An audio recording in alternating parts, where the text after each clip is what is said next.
Hi, everybody. I'm Brittany Lewis, a breaking news reporter here at Forbes.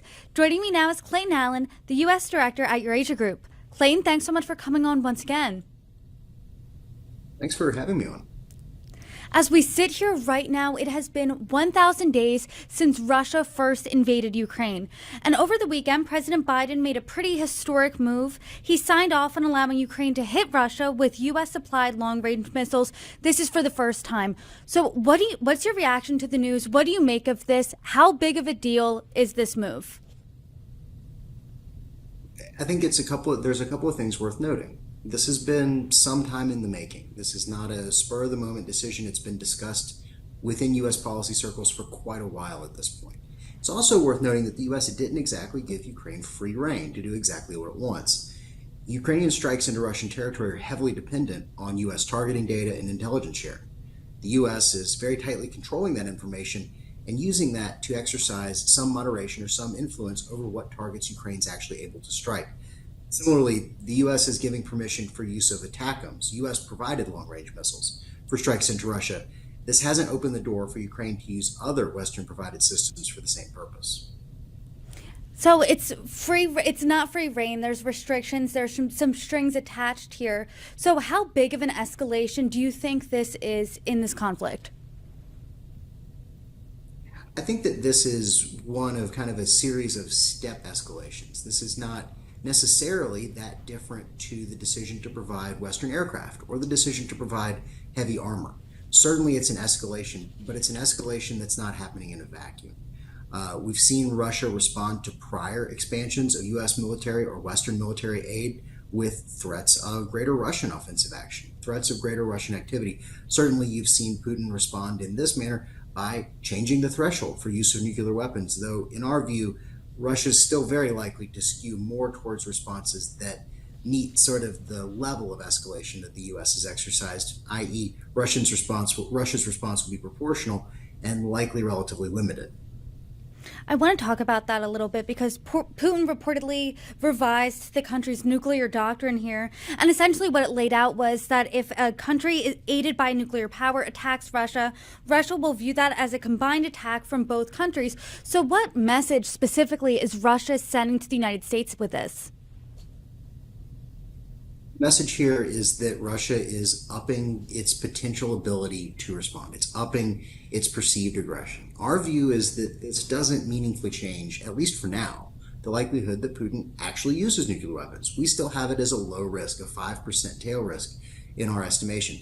There are other things Putin could do that would change that estimation. If he starts to move forces related to the deployment of nuclear weapons, starts to make efforts to preemptively station or stage nuclear weapons, those would all change what we estimate the real threat to be. This was really a policy change that I think was intended to put Russia on a more forceful or aggressive footing. North Korean troops arrived to facilitate Russia last month, over 10,000 of them. Do you think that that decision is going to change the trajectory of the war?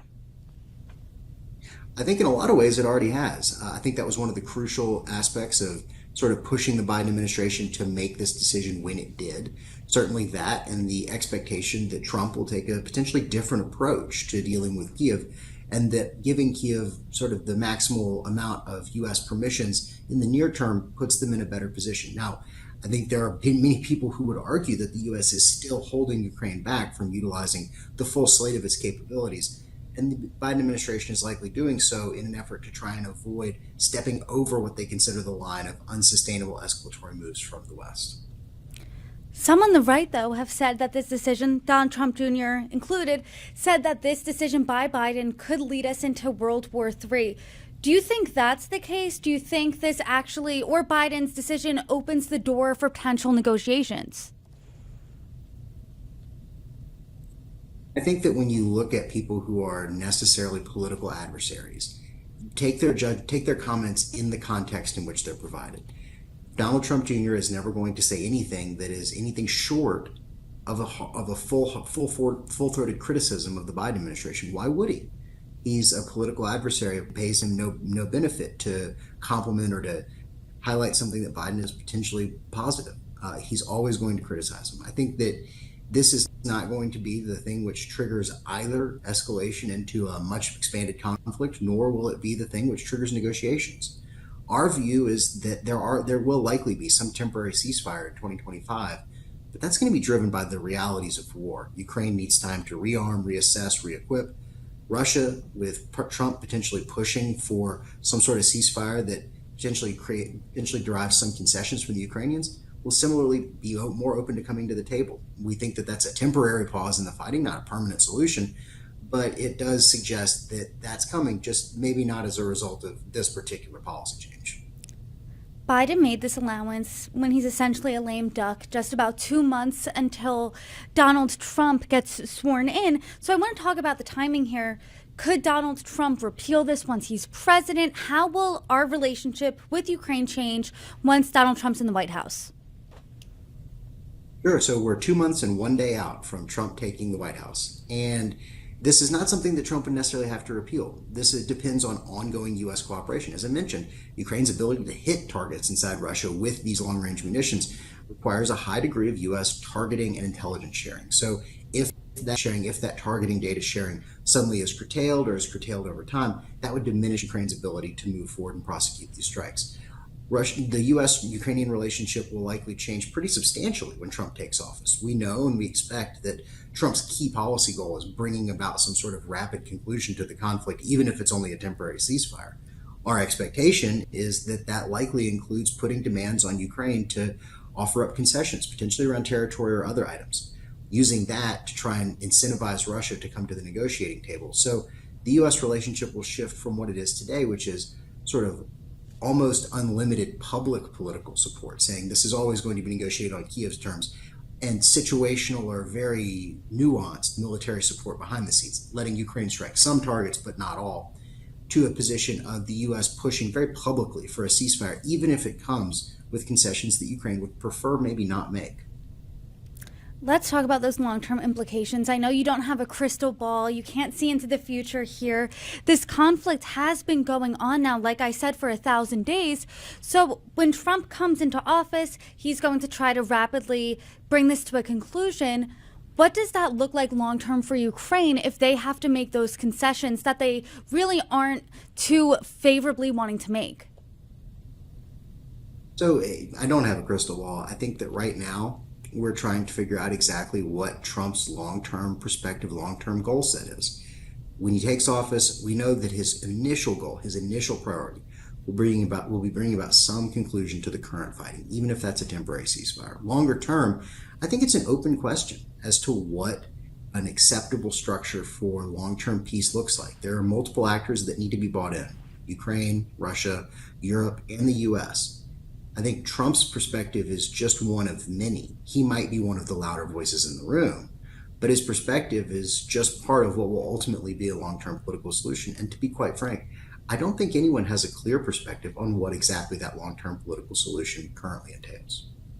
So then let's look a little less long-term. In the next 2 months and 1 day, what specifically are you looking out for when it comes to this conflict and the United States' involvement in it? So the first thing I'd be looking at is what else does the Biden administration do? Removing restrictions on long-range strikes was something we've been expecting now for several weeks.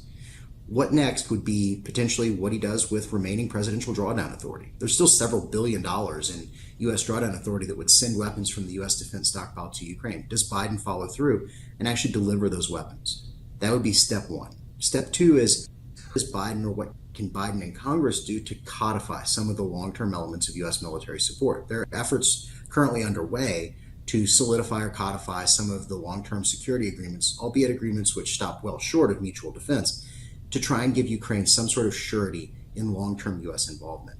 It's not clear how much of that they can actually lock in through legislation in the end of the year. I think the last thing to watch is, where does Trump position himself? We've seen some of his nominees, Mike Waltz in particular, who've advocated for military backing of Ukraine while sharing Trump's goal of bringing the conflict to an end as rapidly as possible. Does Trump position himself? Does he offer additional clarity on what his plan would be? Do we see some formal outreach?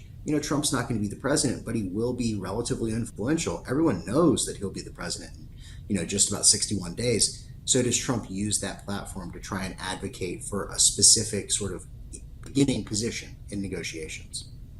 Well, there's certainly a lot to look out for, and as the situation continues to develop, I hope you come back on and break it down with us. Clayton Allen, thank you so much for joining me. Thank you for having me.